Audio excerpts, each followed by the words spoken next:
ہم نے پلٹ کر ادھر دیکھا جہاں آواز سنائی دی تھی، مگر رکتے ہی وہ آواز بھی بند ہو گئی۔ عموماً بائیں طرف ایک درخت پر بیٹھے پرندے زور سے چیخے اور فضا میں پرواز کر گئے۔ خطرے کا احساس ہوتے ہی میرے اندر کا شکاری چکنا ہو گیا۔ ہم دونوں ایک دوسرے سے پیٹھ جوڑے جنگل کے تاریک گوشوں کو گھور گھور کر دیکھنے لگے۔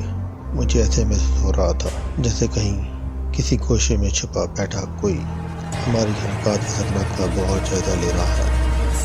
میں نے راجو کو مخصوص انداز میں ٹوکا دیا اور رائفل کے ٹریکر پر ہاتھ رکھے آگے بڑھا۔ بارہا مجھے اپنے پیچھے کسی جانور کے قدموں کی چاپ سنائی دی، لیکن یہ فیصلہ کرنا میرے لیے مشکل ہو گیا کہ وہ کس کھردار جانور کے قدموں تلے روندے جانے والے پتوں کی آواز تھی۔ میں نے چند قدم پیچھے ہٹ کر رائفل کا دھانا اسی طرف گھما دیا۔ اچانک ہمارے سامنے قد آدم درختوں کے نیچے کوئی جانور تیزی سے گزر گیا۔ اس سے کور کے ہم اس کا نشانہ لیتے وہ اونچی گھاس میں کہیں گم ہو گیا۔ میں اسے دیکھتے ہی پہچان گیا، یہ وہی مکار شکاری چیتا تھا جو ہمارے ساتھ ساتھ جھاڑیوں میں چھپتا چھپاتا چل رہا تھا۔ درندوں میں چیتا سب سے زیادہ مکار اور ہوشیار جانور ہے۔ وہ شیر کی طرح نہ تو گرج کر حملہ کرتا ہے اور نہ ہی دوسرے درندوں کی طرح اپنی موجودگی کا احساس دلاتا ہے۔ وہ بلی کی طرح دبے قدموں شکار کا تعاقب کرتا اور موقع ملتے ہی اسے نیچے گرا لیتا ہے۔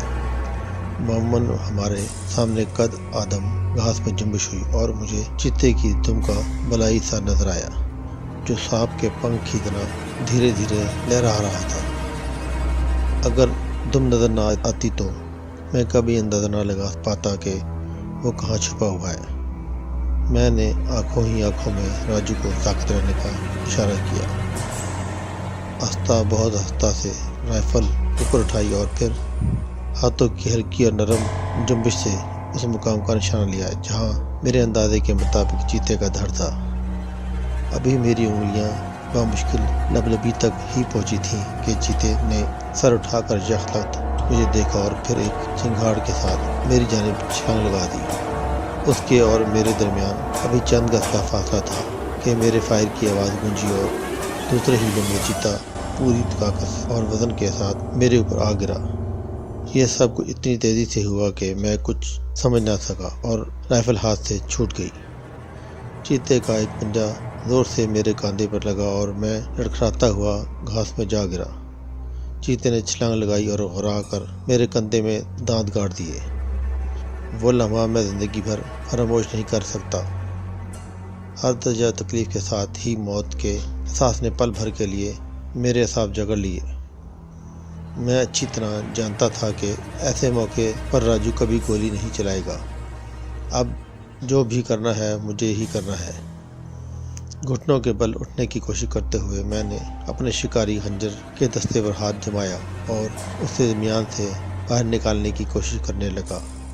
اسی لمحے چیتے نے غرا کر میرا کندھا چھوڑا تو میں ایک جھٹکے کے ساتھ خنجر میرے ہاتھ میں آ گیا۔ اس دوران چیتے کی تیز سانسیں مجھے اپنی گردن اور کان پر محسوس ہو رہی تھیں۔ میں نے دیکھے بغیر خنجر اپنے پیچھے کھڑے چیتے کے جسم میں پیوست کر دیا۔ چیتا خون اشام غراٹ کے ساتھ تلملایا اور میری پیٹھ سے اتر کر ایک طرف بھاگ گیا۔ راجو شاید اسی لمحے کا منتظر تھا۔ اس نے آن واحد میں کئی گولیاں فرار ہوتے چیتے پر داغ دیں، مگر وہ تو پلک جھپکتے میں غائب ہو گیا۔ راجو نے فوراً آگے بڑھ کر مجھے اٹھایا۔ میرے زخمی کندھے سے بلتا خون سارے جسم کو تر کر رہا تھا۔ اس نے مجھے کندھے پر اٹھایا اور جنگل سے دوڑ لگا دی۔ اس دوران میں درد کی شدت سے بے ہوش ہو گیا۔ جب مجھے ہوش آیا تو میں زمیندار کی حویلی کے صحن میں ایک چرپائی پہ پڑا تھا۔ میری قمیض اتار کر زخموں کی مرہم پٹی شاید راجو نے خود کی تھی، کیونکہ وہ ادویات کا بکس اٹھائے میرے سرانے ہی کھڑا تھا۔ صحن میں گاؤں والوں کا ہجوم تھا، سب میری طرف تشویش نظروں سے دیکھ رہے تھے۔ اس موذی نے مجھے اس قدر پریشان کر دیا تھا کہ اس کا حوالہ ذہن میں آتے ہی اپنے زخموں کی تکلیف فراموش کر کے میں راجو کی مدد سے اٹھ کر بیٹھ گیا۔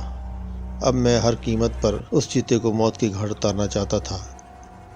میں نے گاؤں والوں کو اکٹھا کیا اور ان سے کہا کہ وہ ہمارے ہمراہ زخمی چیتے کو تلاش کریں، کہیں نہ کہیں ضرور اس کا سراغ مل جائے گا۔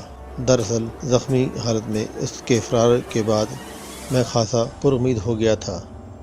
مجھے یقین تھا کہ چند روز تک وہ اپنے زخم چاٹے گا اور جنگل سے نکل کر کہیں اور نہیں جائے گا۔ اگر میں زخمی نہ ہوتا تو گاؤں والوں کی مدد کے بغیر ہی راجو کے ہمراہ آدم خور کے تعاقب میں نکل کھڑا ہوتا، مگر میرے زخمی ہونے کے بعد صورتحال بدل چکی تھی۔ ایسی حالت میں آدم خور کا تعاقب سیدھی سادھی خودکشی تھی، لیکن گاؤں والوں کے دلوں میں چیتے کی ہیبت اس قدر تھی کہ انہوں نے ہنکا کرنے سے صاف انکار کر دیا۔ اتنے دنوں کی مشقت اور صوبتے اٹھانے کے بعد جب منزل قریب آنے کے آثار پیدا ہوئے تو گاؤں والوں کی بزدلی نے سارے کیے کرائے پر پانی پھیر دیا۔ میری گردن، گھٹنے اور انگلیوں پر بھی گہری خراشیاں آئی تھیں۔ ایک ہفتہ شدید تکلیف کے عالم میں بسر ہوا۔ اس دوران راجو کے علاوہ قریبی قصبے سے ایک ناتجربہ کار ڈاکٹر میرے زخموں کی دیکھ بھال کرتا رہا، مگر تکلیف روز بروز بڑھتی گئی، بخار بھی رہنے لگا۔ میری ذاتی رائے تھی کہ چیتے کے دانتوں اور پنجوں کا زہر میرے خون میں سرایت کر چکا ہے۔